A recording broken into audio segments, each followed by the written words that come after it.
এবার চোখ রাখতে হয় খেলার দিকে, কারণ ভারত বনাম ইংল্যান্ড টেস্ট ম্যাচ চলছে, আর তাতেই একেবারে যুবরা, অর্থাৎ এই টেস্ট ম্যাচে ভারতীয় যুবরা কিন্তু ধুমধারাক্কা ব্যাট করছে। তবে জানা গেল যে ইংল্যান্ডের মাটিতে ফের সেঞ্চুরি করেছে যুব খেলোয়াড় যশস্বী জয়সওয়াল।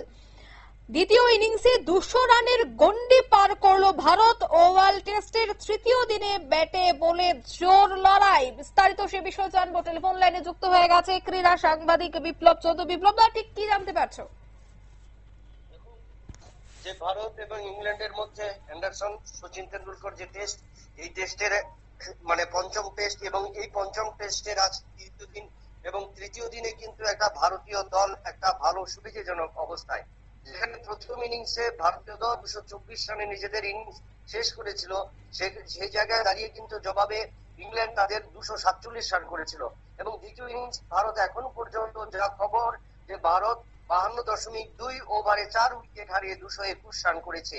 এবং এই 221 রানের মধ্যে ভারতীয় দলের ওপেনার যশস্বী জয়সওয়াল 104 রানে অপরাজিত রয়েছে 133টি বল মোকাবিলা করে, যেখানে 12টি 4 এবং 2টি 6 রয়েছে। এবং কিন্তু আমরা যদি দেখি যে প্রথম দিনে ভারতীয় দল যখন ব্যাট করার সুযোগ পেয়েছিল, সেখানে কিন্তু যশস্বী জয়সওয়াল নিজেকে তুলে ধরতে পারেননি, মাত্র 2 রানের ব্যবধানে কিন্তু সাজ করে ফিরে যেতে হয়েছিল।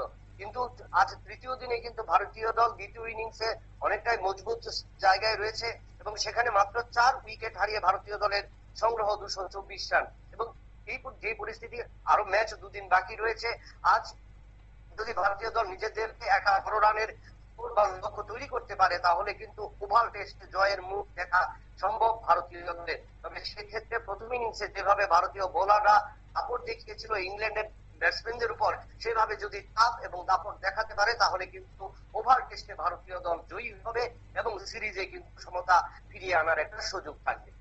অঙ্কিতা, ধন্যবাদ।